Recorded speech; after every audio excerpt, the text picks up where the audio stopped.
For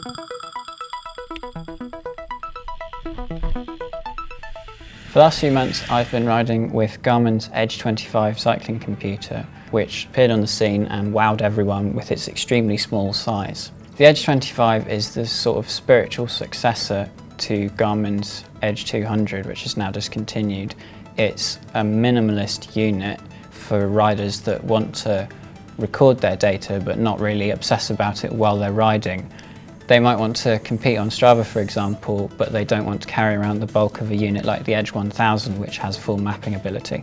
The Edge 25 retails for 140 quid or 170 US dollars, and its main selling point is obviously that it's very small and very light. In fact, it's quite close in size to a traditional cycling computer, but it adds in the benefit of GPS. The unit weighs just 30 grams and it uses the same quarter-turn mount as every other Garmin device, so if you've got existing mounts, it'll go straight on them.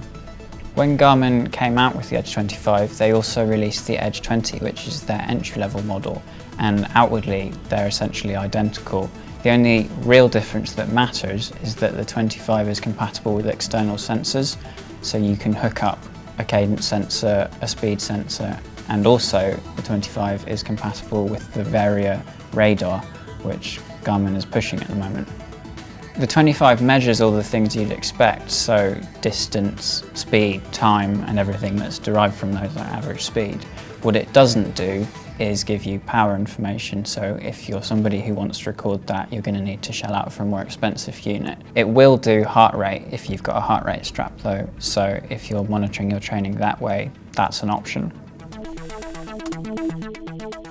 If you buy a more expensive Garmin unit, you get these infinitely customizable data fields, but one of the limitations of the 25 is that you only get 2 pages with 3 fields each that you can change, and then you get an extra page if you're doing, for example, heart rate. One of the features that Garmin doesn't shout about so much is that you can actually navigate with the Edge 25. Like previous units, you can upload a route file and you get a sort of breadcrumb navigation thing. It's not an actual map, but it will give you turn warnings, and it is enough to navigate by if you have a set route. The only annoying thing about this feature is that, unlike previous models, you can't just dump a route file onto the device.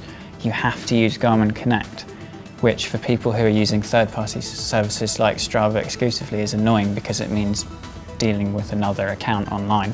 Overall, we got on with the Edge 25 quite well. It's got a fairly simple interface. It's all controlled through 4 buttons. It's got a backlight for the dark. It's not difficult to use.